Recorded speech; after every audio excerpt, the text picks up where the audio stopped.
queridos amigos, bienvenidos a un capítulo más de Derechos sin Filtro. En esta oportunidad vamos a abordar el tema de violencia doméstica o familiar contra la mujer, desde una perspectiva legal. Es por eso que hemos invitado a la doctora Ingrid Núñez, especialista en materia penal, activista, defensora de los derechos de las mujeres y de los niños. Un aplauso, por favor. Muy buenos días, agradecida a usted, doctora Romané, por la invitación para hablar este tema, que es un tema complejo, un tema álgido que nos atañe a todos como sociedad y más específicamente a las mujeres.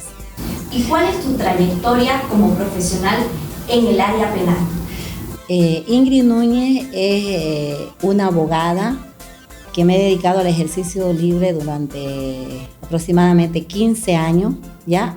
En el tema penal, también en el tema familiar y hace algunos años en todo lo que es tema de violencia hacia las mujeres y los delitos sexuales a los niños, niñas y adolescentes. Esa es Ingrid Núñez. Y también activista, ¿no? Que me inicié en la Red Ciudadana, donde hemos atendido bastantes casos ad honorem a personas de escasos recursos, a niños, niñas, adolescentes y a mujeres también que son víctimas de este flagelo que es la violencia. ¿Qué puedo hacer si yo sufro de violencia familiar o conozco un caso de algún conocido, allegado que está sufriendo violencia doméstica? Lo primero que tenemos que hacer es obvio que sabemos que está también, ¿no? Esto está tipificado en nuestro Código Penal y en la Ley 348, que es la ley contra la violencia a las mujeres. Tenemos la obligación como ciudadanos de denunciar, ¿ya? Y más aún todavía si somos familiares, también hacer la denuncia. ¿Por qué? Porque la víctima en ese momento muchas veces no es capaz de denunciar, no se atreve a denunciar. Entonces estamos en la obligación de denunciar. Ese es el primer paso que tenemos que dar, denunciar. ¿Y dónde puedo hacer la denuncia? La denuncia la podemos hacer en la policía, en la dependencia de la FELCB o en el Ministerio Público. En la policía tiene que ser dentro de las 24 horas y aclarar también que las víctimas que sufren violencia, si no tienen cédula de identidad, igual se les tiene que recibir la denuncia, ¿ya? Y en el Ministerio Público, cuando ya pasó las 24 horas, se tiene que formalizar una denuncia de manera escrita, que tiene que ser ya con un abogado. ¿Cómo se acciona en caso de flagrancia? En caso de flagrancia, también, porque imagínate tú si estamos hablando de una violencia donde la mujer ha sido víctima de agresiones físicas, ¿no? Se tiene que activar también inmediatamente dando alerta, dando el aviso a la policía, ¿ya? Y también si es psicológica, porque muchas veces las mujeres ese rato inclusive hasta están encerradas, no pueden salir, están pidiendo auxilio, entonces inmediatamente se tiene que activar siempre la denuncia. Y vuelvo a reiterar, si es una violencia física, donde es una violencia más grave, entonces sí también nosotros, si somos familiares o independientemente que seamos, si somos igual personas que conocemos este hecho, inmediatamente dar aviso a la policía. Porque cuando estamos hablando de una flagrancia significa de un hecho que está acontecido, del cual nosotros estamos presenciando ahí en ese momento, donde está flagrante el hecho, donde está a la vista la violencia que está sufriendo esta víctima. Y en caso de que fuera una violencia grave y se produzcan lesiones, ¿cómo debo proceder? Por eso estamos hablando de la violencia física, ¿no? Donde puede ser hasta una tentativa más grave de feminicidio, ¿no? ¿Cómo tenemos que hacer? Por eso, inmediatamente lo primero que tenemos que hacer es, bueno, salvaguardar la vida de esa víctima, ¿no? Llevarla a un nosocomio e inmediatamente dar parte siempre a la policía, ¿ya? Siempre. Al 110 inmediatamente que va a venir, ¿no? A socorrer también a la víctima y luego a la dependencia que corresponde, que es la FELCB. Pero siempre precautelar la vida de esa víctima, ¿no? Porque si hablamos de una tentativa, algo grave que es casi como un feminicidio, pues tenemos que socorrerla, llevarla a un nosocomio, ¿no? Brindarle los primeros auxilios. Ya ahí los galenos, los médicos van a hacer, ¿no? Lo que van allá a ver, y inclusive en los hospitales inmediatamente también dan aviso a la policía. ¿Cómo operan las medidas de protección para las víctimas de violencia familiar?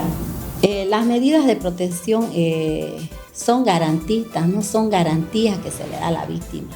Ya cuando no ha sucedido un tema de violencia física, se da esas garantías, ¿no? Del alejamiento del agresor. Y cuando ya hay esas agresiones, es para garantizar de que el agresor se someta, ¿no? a un juicio oral. Se tiene que garantizar la presencia, ¿no? de ese agresor en ese juicio, en ese proceso que tiene que tener. Pero más acorde a lo que usted me estaba preguntando, lamentablemente se dan, ¿no? porque tiene que darla inmediatamente hecha la denuncia, el Ministerio Público tiene que darle las medidas de protección, y una de las más principales es que el agresor tiene que salir del hogar en el que está. No puede estar el agresor junto de la víctima. Ya es una de las medidas más principales, también que no puede acercarse ni al domicilio donde vive, ni al trabajo, ni a ningún lugar donde esté la víctima, tampoco por tercero, ni algún familiar, ni por ningún medio de Facebook, de WhatsApp, de ninguno de estos medios, ¿ya? Pero hablando en la realidad, en mi diario vivir como abogada, que he visto estos temas de violencia, muchas veces no se da el cumplimiento de estas medidas de protección, ¿ya? Y pese de que como abogado tenemos la obligación, ¿no? de pedir de que se revoquen estas medidas al agresor, porque que se revoquen cuando ellos le dan en una audiencia cautelar, le dan medidas medidas sustitutivas al agresor. El agresor está libre, y cuando nosotros como abogadas de las víctimas nos apersonamos y pedimos que se revoquen esas medidas al agresor, muchas veces no son tomadas en cuenta, ¿ya? Entonces, es nomás un tema de preocupación en este tema de cuando estamos hablando de violencia a la mujer, porque se debería cumplir un 100%, porque muchas veces siguen nomás frecuentando los domicilios, siguen amedrentando a las víctimas.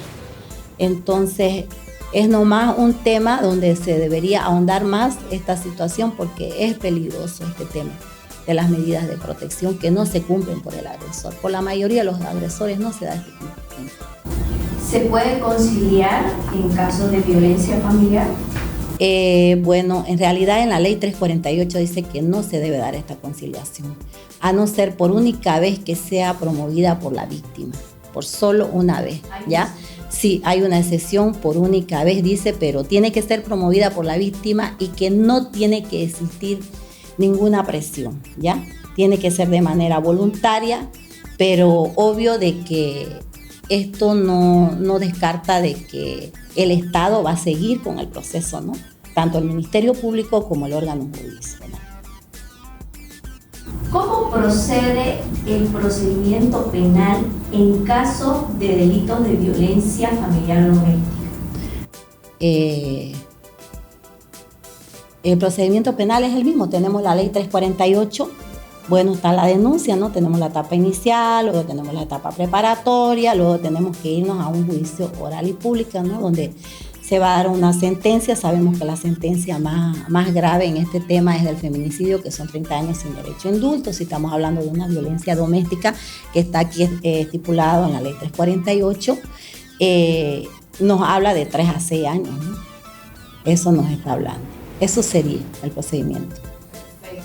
¿Nos podría compartir algún caso que le haya llamado la atención a lo largo de su trayectoria profesional como penalista y activista y defensora de los derechos de las mujeres? Bueno, un caso que me caló mucho fue el caso de Inés Salazar Ruiz, un caso que nos conmovió acá a toda nuestra sociedad.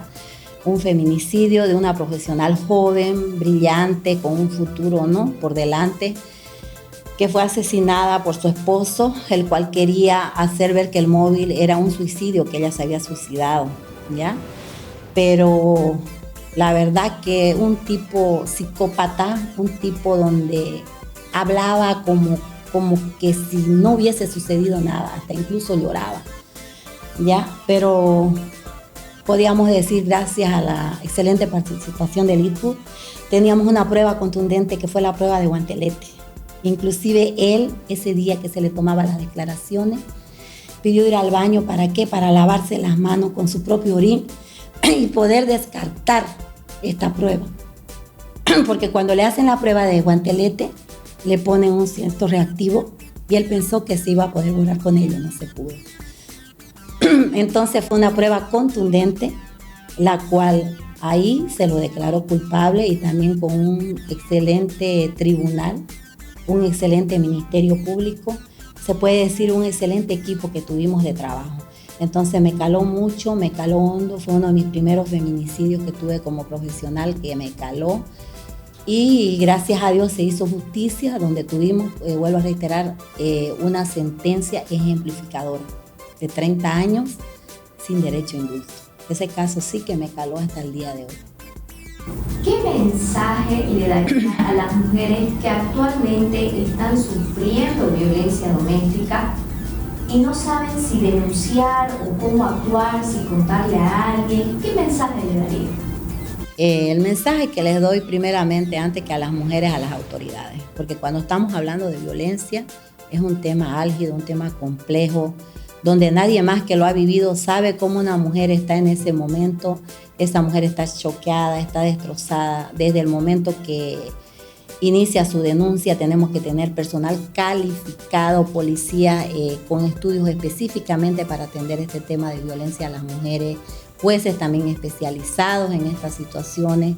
También cuando la mujer sufre estas agresiones tenemos los SLIM que están en cada distrito, también donde las mujeres pueden acudir, donde las mujeres pueden pedir ayuda, tienen un abogado de manera gratuita, ahí ya, en todos los links dependientes de los gobiernos municipales, en cada subalcaldía hay, pero ¿qué pasa? Solamente se les hace un psicológico inicial, ya, luego una cámara GESEL que es un anticipo de prueba, o un psicológico ya por otro especialista, ¿no? Más un perito ya. Pero ¿qué pasa? La mujer necesita terapia psicológica.